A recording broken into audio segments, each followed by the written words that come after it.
નમસ્કાર મિત્રો, આ ચેનલમાં તમારું સ્વાગત છે। તો મિત્રો, આ વિડીયોમાં આપણે બાળ વિકાસના મનોવૈજ્ઞાનિક સિદ્ધાંતનો એપિસોડ નંબર 7 જોઈશું। આના પહેલાં ઓલરેડી આપણે 6 એપિસોડ જોઈ ગયા છીએ અને એના અંદર આપણે અલગ અલગ સિદ્ધાંત વિશે વાત કરેલી છે। તમે હજુ સુધી એ સિદ્ધાંતો નથી જોયા, એ એપિસોડ નથી જોયા, તો એની લિંક ડિસ્ક્રિપ્શનમાં આપેલી છે, તો તમે અત્યારે જ જઈને જોઈ શકો છો। અહીંયા આપણે 7મો સિદ્ધાંત એરિક્સનનો મનોસામાજિક સિદ્ધાંત જોઈશું। તો એરિક્સને છે એ 8 તબક્કાઓ આપેલા છે અને 8 તબક્કાઓ વિશે આપણે જોઈએ તો પહેલો તબક્કો છે જન્મથી 1 વર્ષનો, વિશ્વાસ વિરુદ્ધ અવિશ્વાસ। તો આ તબક્કામાંથી જ્યારે બાળક હકારાત્મક રીતે બહાર નીકળે છે તો એનામાં વિશ્વાસનો ગુણ વિકાસ પામે છે અને જો નથી નીકળી શકતો તો અવિશ્વાસનો ગુણ વિકાસ પામે છે અને આ તબક્કામાં બાળક છે એ બીજા ઉપર આધાર રાખે છે, જેમ કે માતા પિતા પર વિશ્વાસ રાખે છે। એના પછી બીજો તબક્કો છે 1 થી 3 વર્ષનો। આ તબક્કાનું નામ છે આત્મનિર્ભરતા વિરુદ્ધ શરમ શંકા। તો આમાં બાળકનો સંઘર્ષ હોય છે કે હું મારી જાતે જ કરી શકું છું એવો ભાવ હોય છે। જો આમાંથી એ હકારાત્મક રીતે બહાર નીકળી શકશે તો એનામાં આત્મનિર્ભરતાનો ગુણ વિકાસ પામશે અને જો નહીં નીકળી શકે તો શરમ શંકાનો ગુણ વિકાસ પામશે। એના પછી ત્રીજો તબક્કો છે 3 થી 6 વર્ષના બાળકો માટે અને આ તબક્કાનું નામ છે પહેલ વિરુદ્ધ ગિલ્ટ।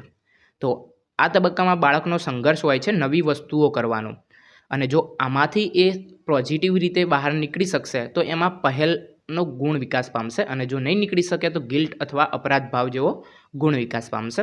એના પછી ચોથો તબક્કો છે 6 થી 12 વર્ષના વ્યક્તિઓ માટે। તો કાર્યક્ષમતા વિરુદ્ધ નિષ્કૃષ્ટતા છે અને આના અંદર એમનો સંઘર્ષ હોય છે, શીખવા અને કાર્ય કરવા ઉત્સુકતા હોય છે અને આમાંથી જો એ પોઝિટિવ રીતે બહાર નીકળી શકશે તો એમનામાં મહેનતુ ભાવનો ગુણ વિકાસ પામશે અને જો નહીં નીકળી શકે તો નિષ્કૃષ્ટતા ભાવનો ગુણ વિકાસ પામશે। એના પછી 5મો તબક્કો છે 12 થી 18 વર્ષના વય માટે। ઓળખાણ વિરુદ્ધ ભૂમિકાનો છે, હું કોણ છું તેની એમને શોધ હોય છે અને જો આમાંથી એ પોઝિટિવ રીતે બહાર નીકળશે તો એમનામાં ઓળખાણ એટલે કે પોતે કોણ છે એ ઓળખી શકશે એવો ગુણ વિકાસ પામશે અને જો નહીં નીકળી શકે એટલે કે નેગેટિવિટી રહેશે આ તબક્કામાં એમના જોડે તો એ ગૂંચવણ અનુભવશે। એના પછી 6થો તબક્કો છે 18 થી 25 વર્ષના વ્યક્તિઓ માટે કે લાગણી વિરુદ્ધ એકાંતનો છે અને એમનામાં સંઘર્ષ પ્રેમ અને સંબંધો બનાવવાની ક્ષમતામાં હશે। જો એમાંથી પોઝિટિવ રીતે બહાર નીકળી શકશે તો પ્રેમ ભાવના ઉત્પન્ન થશે અને જો નહીં નીકળી શકે તો એકાંત ભાવ જેવા ગુણો વિકાસ પામશે। એના પછી 7મો તબક્કો છે 25 થી 50 વર્ષની વ્યક્તિઓ માટે, સર્જનશીલતા વિરુદ્ધ સ્થિરતા। તો સમાજ માટે કંઈક કરવાનું મન થાય છે એમને અને જો એ સક્સેસ જાય છે એટલે પોઝિટિવ રહે છે એમાં તો એમનામાં જવાબદારી નામનો ગુણ વિકાસ પામે છે અને જો નહીં પોઝિટિવ રહે તો નિષ્ક્રિયતા જેવા ગુણોનો વિકાસ પામશે। એના પછી 8મો તબક્કો છે 50 વર્ષ પછીનો, અખંડતા વિરુદ્ધ નિરાશા છે અને જીવનની સમીક્ષા હોય છે આમાં એમને અને આમાંથી જો એ પોઝિટિવ રીતે બહાર નીકળે છે તો એમને સંતોષ થશે અને જો નહીં નીકળી શકે તો નિરાશા અનુભવશે। તો મિત્રો, અહીંયા 8 તબક્કા પૂરા થયા। હવે આપણે એમના પ્રશ્નો જોઈએ, એટલે કે એરિક્સને આપેલા સિદ્ધાંતના પ્રશ્નો જોઈએ। તો પહેલો પ્રશ્ન છે એરિક્સન કયા પ્રકારના મનોવિજ્ઞાની હતા? તો મનોસામાજિક, માનસ સામાજિક પણ કહેવાય છે અને મનોસામાજિક પણ કહેવાય છે કારણ કે આમાં માનસિક અને સામાજિક બંને નામ જોઈન્ટ છે। એના પછી બીજો પ્રશ્ન છે એરિક્સન કયા દેશના વતની હતા? તો એ જર્મનીના વતની હતા। એના પછી ત્રીજો પ્રશ્ન છે એરિક્સનના સિદ્ધાંતમાં કેટલા તબક્કા છે? તો કુલ 8 તબક્કા છે। એના પછી ચોથો પ્રશ્ન છે એરિક્સનના સિદ્ધાંતમાં કયા 2 પાસાઓનો સમાવેશ થાય છે? તો માનસિક અને સામાજિક। મેં તમને અત્યારે જ હાલ જ પહેલા પ્રશ્નમાં જ કહ્યું હતું કે બંને નામ જોઈન્ટ છે, મનોસામાજિક એટલે માનસિક અને સામાજિક। એના પછી 5મો પ્રશ્ન છે પ્રથમ તબક્કામાં બાળક કયા સંઘર્ષનો સામનો કરે છે? તો વિશ્વાસ વિરુદ્ધ અવિશ્વાસનો। એના પછી છઠ્ઠો પ્રશ્ન છે વિશ્વાસ વિરુદ્ધ અવિશ્વાસ તબક્કો કઈ વયમાં આવે છે? તો 0 થી 1 વર્ષ અથવા કહી શકીએ 0 થી 2 વર્ષ પણ। 7મો પ્રશ્ન છે આત્મવિશ્વાસ વિરુદ્ધ શરમ તબક્કો કઈ વયમાં આવે છે? તો 1 થી 3 વર્ષની વયમાં। એના પછી 8મો પ્રશ્ન છે પહેલ વિરુદ્ધ ગિલ્ટ કયા તબક્કામાં છે? તો બાળપણના તબક્કામાં છે। એના પછી 9મો પ્રશ્ન છે કાર્યક્ષમતા વિરુદ્ધ નિષ્કૃષ્ટતા તબક્કો કયા વય સમૂહનો છે? તો એ 6 થી 12 વર્ષના બાળકો માટે છે।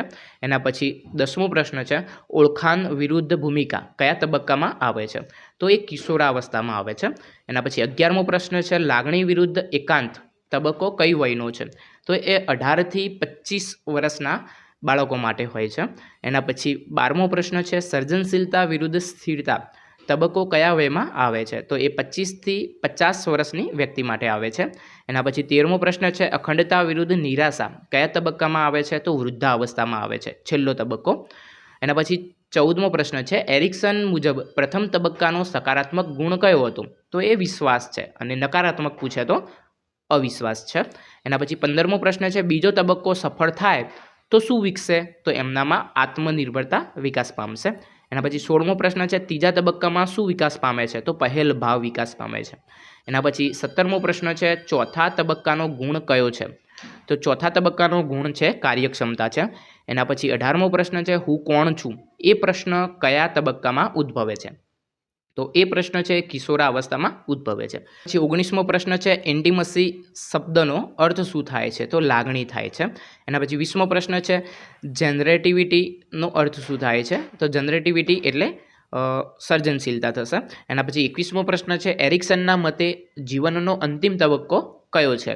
તો અંતિમ તબક્કો છે અખંડતા વિરુદ્ધ નિરાશાનો, 50 વર્ષ પછીનો. એના પછી 22મો પ્રશ્ન છે, એરિક્સનના મતે શિક્ષણમાં શું મહત્વપૂર્ણ છે? તો પ્રોત્સાહન એ મહત્વપૂર્ણ છે. એના પછી 23મો પ્રશ્ન છે, એરિક્સનના સિદ્ધાંતનો ઉપયોગ શેમાં થાય છે? તો એરિક્સનના સિદ્ધાંતનો ઉપયોગ છે એ વ્યક્તિત્વ વિકાસ માટે થાય છે. એના પછી 24મો પ્રશ્ન છે, એરિક્સનના મત મુજબ દરેક તબક્કામાં શું ઉકેલવું પડે છે? તો દરેક તબક્કા માટે સંઘર્ષ ઉકેલવો પડે છે, જે આપણે ઉપર કોષ્ટકમાં જોયું હતું. એના પછી 25મો પ્રશ્ન છે, એરિક્સનના સિદ્ધાંતથી શિક્ષકોને શું શીખવા મળે છે? તો એરિક્સનના સિદ્ધાંતથી શિક્ષકોને બાળકના તબક્કાને સમજી માર્ગદર્શન આપવું એવું શીખવા મળે છે. તો મિત્રો, અહીંયા 25 પ્રશ્નો પૂરા થયા છે. અને આ વિડીયો તમને પસંદ આવ્યો હોય તો આ વિડીયોને લાઇક, શેર અને સબસ્ક્રાઈબ કરવાનું ભૂલશો નહીં.